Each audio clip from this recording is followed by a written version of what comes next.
Sadhguru, I read in the Mystics Musings that you clapped at the time of Dhyanalinga consecration and there was a crack on the linga. Can you explain the significance behind that? And is it the sound or is it something else? You want me to clap now?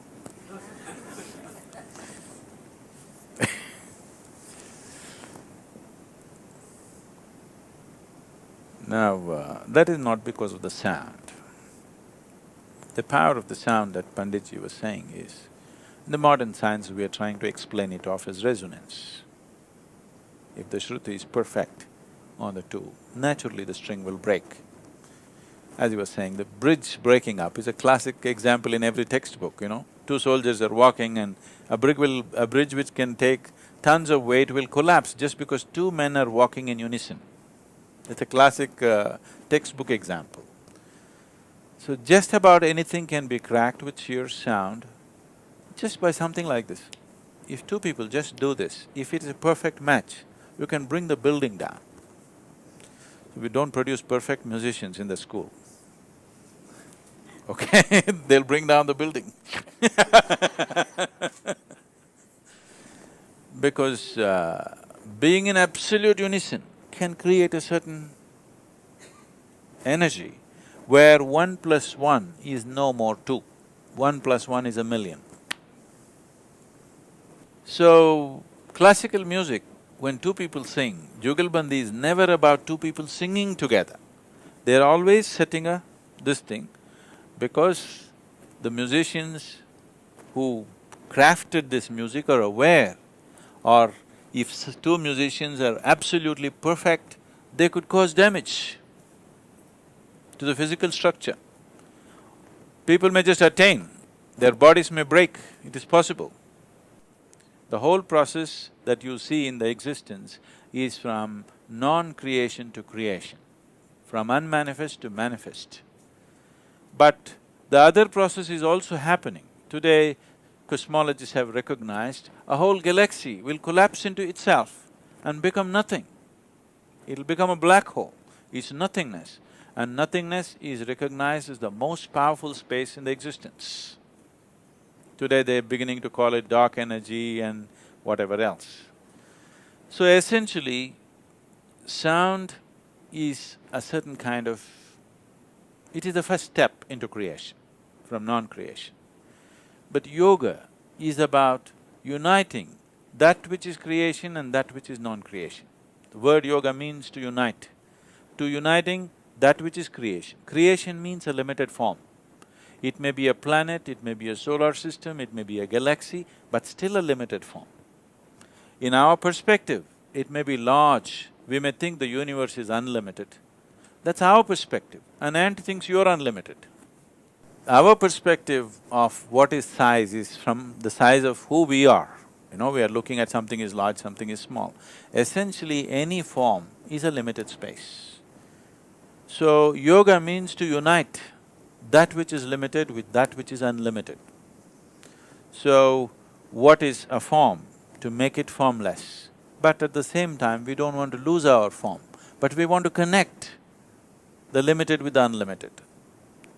Yoga means, the other word is to yoke or to unite. So we want to yoke or unite the limited with the unlimited. We want to couple them in such a way that we have the experience of both. That is why we are teaching you Shambhavi.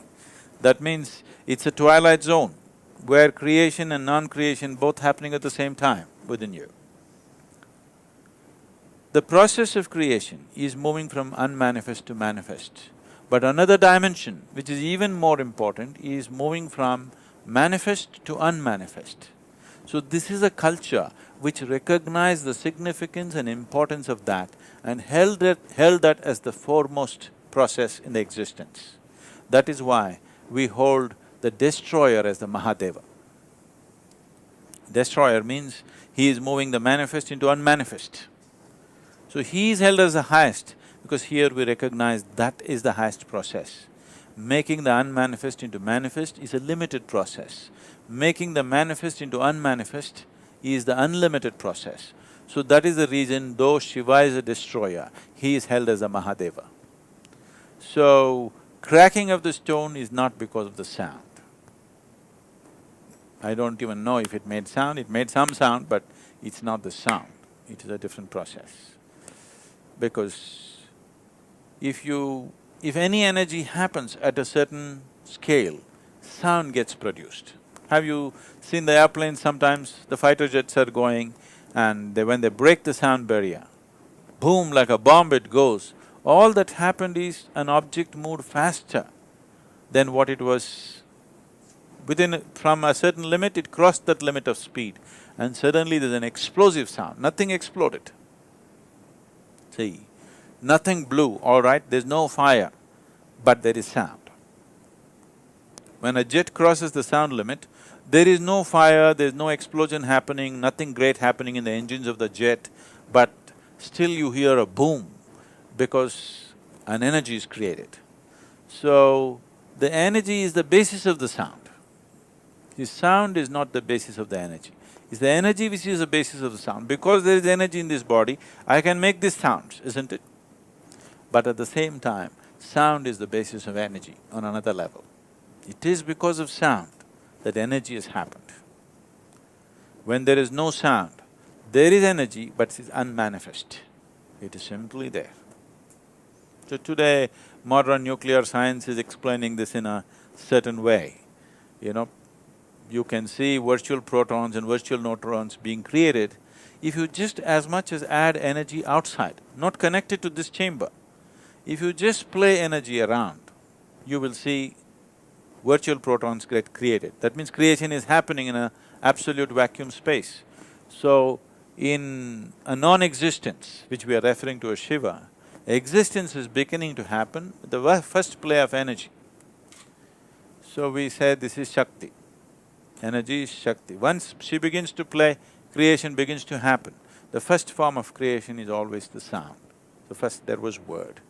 And it's both ways. See, we always try to understand everything logically. Logic always moves step by step. Creation does not move step by step. There's no point trying to logically put it on a blackboard and say, this how creation happens. It's a silly way to go. There's only one way. If you cave into yourself, use whatever. You use music, sound or a sledgehammer, use whatever the hell you want to use. But if you just cave in, then you know it.